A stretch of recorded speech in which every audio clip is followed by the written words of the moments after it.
오늘은 모든 것을 주시는 위대하신 하나님, 모든 것을 주시는 위대하신 하나님, 이런 제목으로 말씀을 상고합니다. 오늘은 간단히 다윗의 기도 이렇게만 설명을 했는데, 다윗은 이제 그의 생애 속에서 하나님이 주시는 그것이 무엇인지를 곰곰이 생각해 본 사람이에요.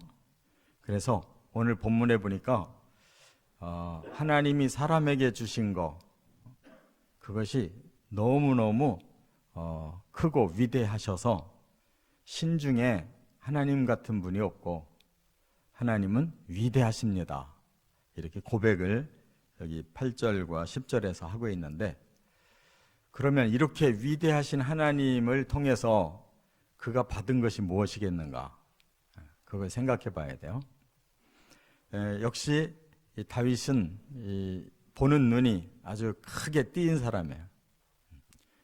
그래서 우리는 하나님이 우리에게 주신 은혜가 뭐냐 이렇게 돌이켜보면 다 내게 해당되는 것만, 뭐 하나님이 이럴 때 이렇게 도와주셨고 뭐 이렇게 축복하셨고, 전부 우리 자신에게서 느끼는 하나님만 간증을 할 수가 있는데, 다윗은 그렇지 않아요. 물론 자기 자신에게 주신 것도 깊이 깨닫고 있지만, 다윗은 아주 크게 객관적으로 하나님이 어느 정도로 위대하신가를 여기서 밝히고 있어요. 그래서 네 가지가 있습니다. 이 네 가지가 주어지면 모든 것을 다 받은 거예요. 우리에게, 사람에게 주시는 모든 것을 이 네 가지로 제가 요약을 했어요. 우리도 이런 시야를 가져야 돼요. 영적인 시야를 가지고 항상 하나님을 향해서 고백해야 된다, 그 말이에요. 첫째, 1절부터 7절까지 보면 구원의 주이시기 때문입니다 라고 고백해요. 하나님은 무엇보다도 구원의 주예요. 구원을 주신 하나님. 지금 다윗이 어떤 구원이 필요하냐, 여기 1절에서는 저는 가난하고 궁핍합니다 그랬고, 7절에 가면 지금 환난 날을 당했습니다 그래요. 그러니까 우리 사람으로서는 가장 힘든 것이, 이런 것이 가장 힘들 때 우리 힘으로 불가능하면 하나님께 구하게 되잖아요. 이제 이것이 바로 구원이라는 거예요. 여기서 가난하고 궁핍하다는 것이 물질적인 차원만이 아니에요. 앞에 이미 몇 차례 제가 설명을 드렸어요. 우리가 가난하다는 것은 죄를 지어서 모든 걸 뺏긴 거예요. 그리고 궁핍하다는 것은 정말 하나님 아니면 살 길이 없는 이러한 그 간절한 바램, 소원, 이게 궁핍이라는 원어가 바로 그걸 뜻하고 있어요. 그러니까 사람은 자기 자신을 깊이 들여다볼수록 나는 죄인이구나, 나는 이대로는 영원히 망하는구나, 너무너무 가난하고 궁핍하기 짝이 없는 이런 존재구나, 하나님 나를 불쌍히 여기시고 구원해 주십시오, 이렇게 우리가 그 깊은 죄를 발견해야 되고, 거기서 오직 살아날 희망은 하나님밖에 없구나, 이렇게 깨닫고 구해야 하나님 주시는 거죠. 그럴 때 그 구원이 얼마나 위대한 거냐. 그리고 우리가 이렇게 간절할 때 기도만 할 게 아니고 하나님 앞에 보여드릴 게 있어야 돼요. 바로 2절에 보니까 자신이 경건합니다라고 고백해요. 이 경건이라는 것은 하나님을 경외하고 그 앞에 조아릴 수 있는 겸손을 말하는 거예요. 자기만 살겠다고 그러고 자기를 구원해 줄 하나님에 대한 고백이 없는 사람은 구원 못 받아요.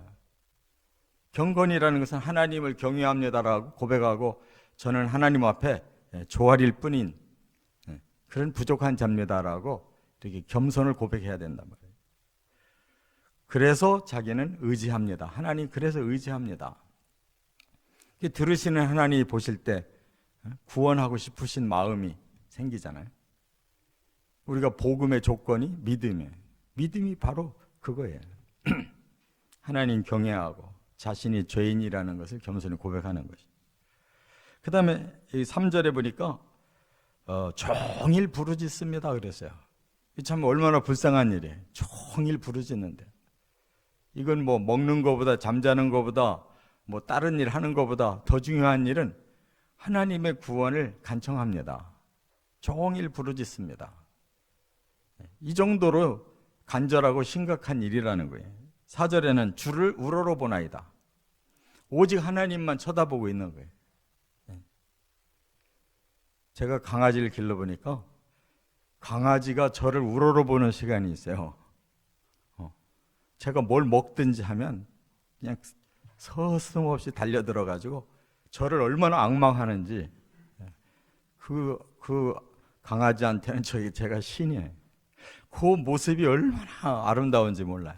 하나님 우리를 위해서 내려다보실 때 우리가 그렇게 악망만 하면 다 구원받을 거예요. 이 태도가 중요한 거예요. 그리고 5절에는 뭐라고 고백하냐면, 주는 선하시고 그래서 죄 사하기를 기뻐하시고 인자함이 너무나 후하신 분입니다.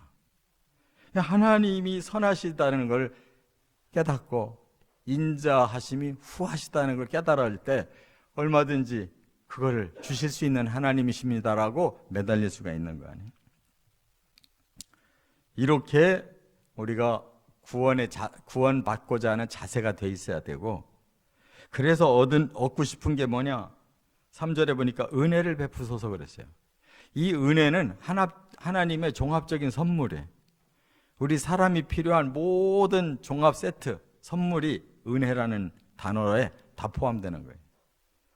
너무 크고 귀하고 우리가 감히 생각도 못한 것까지 주시는 이 선물. 또 4절에는 내 영혼을 기쁘게 해주십시오 그랬어요. 내 영혼을 기쁘게 해주십시오. 내가 살아날 때 기쁜 거지. 이와 같이 하나님 앞에 이렇게 기도할 때 구원을 주시는 하나님이라는 걸 체험한 거죠. 저와 여러분도 구원의 하나님 항상 믿고 간증하시기 바랍니다. 두 번째가 8절부터 10절까지 보면 창조의 주이시기 때문입니다 라고 고백해요. 창조의 주님이십니다. 여기 보니까 8절에 신들 중에 비교할 자가 없습니다.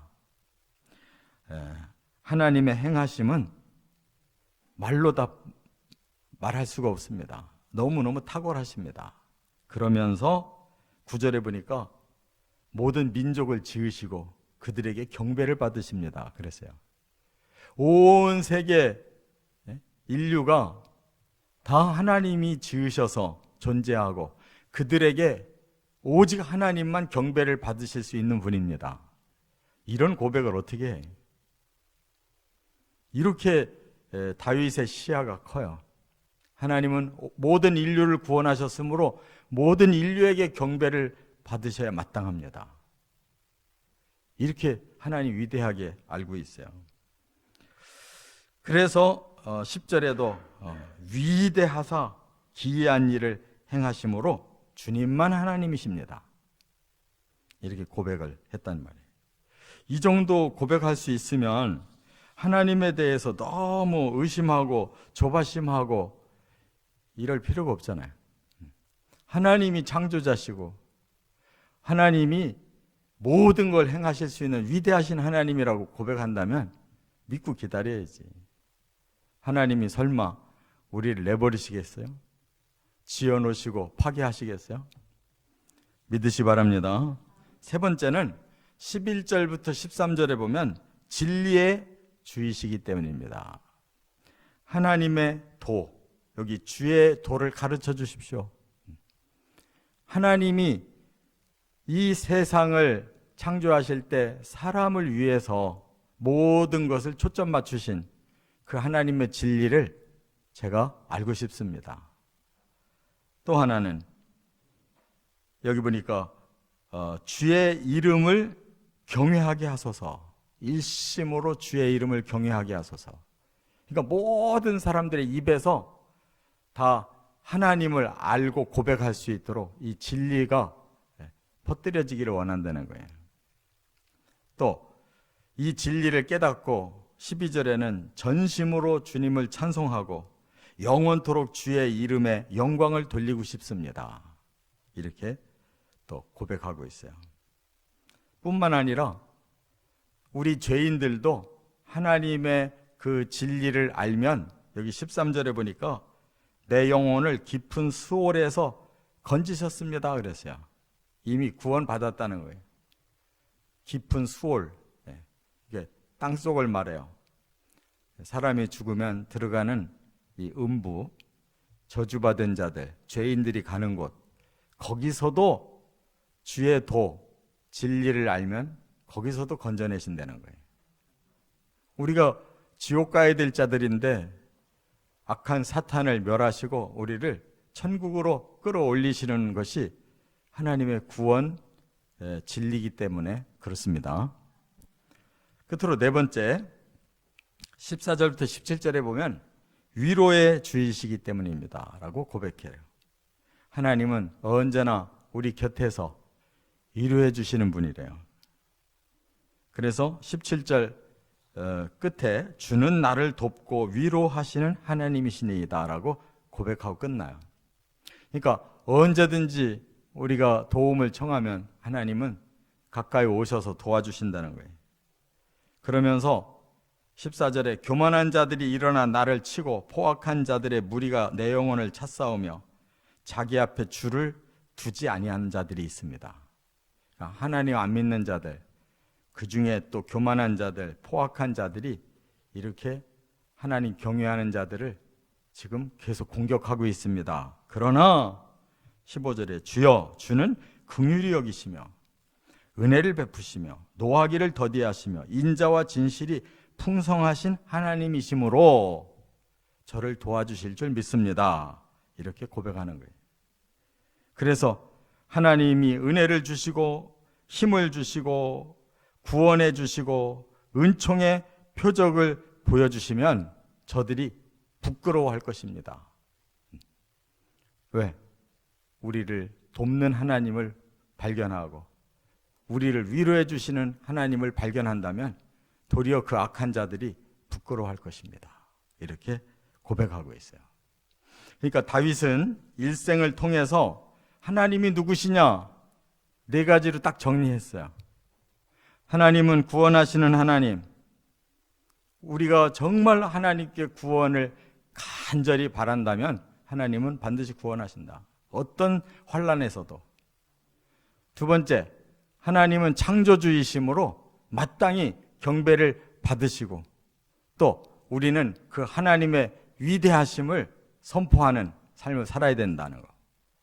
세 번째는 하나님은 진리를 주셨기 때문에 우리가 스올에 빠질지라도 우리를 다시 살려내시는 그런 진리의 도를 우리가 깨닫기를 원합니다 그랬고, 네 번째는 항상 도와주시고 위로해 주시는 하나님. 아무리 악한 자들이 주변에서 우리를 공격해도 하나님의 은혜와 능력이 더 크심으로 얼마든지 우리를 도와주시는 걸 보고 그들이 오히려 부끄러움을 당하게 하소서 하고 말하고 있어요. 이 네 가지 우리에게 모든 걸 주실 수 있는 하나님을 철저히 신뢰하시고 고백하며 살아가시기를 주의 이름으로 축원합니다.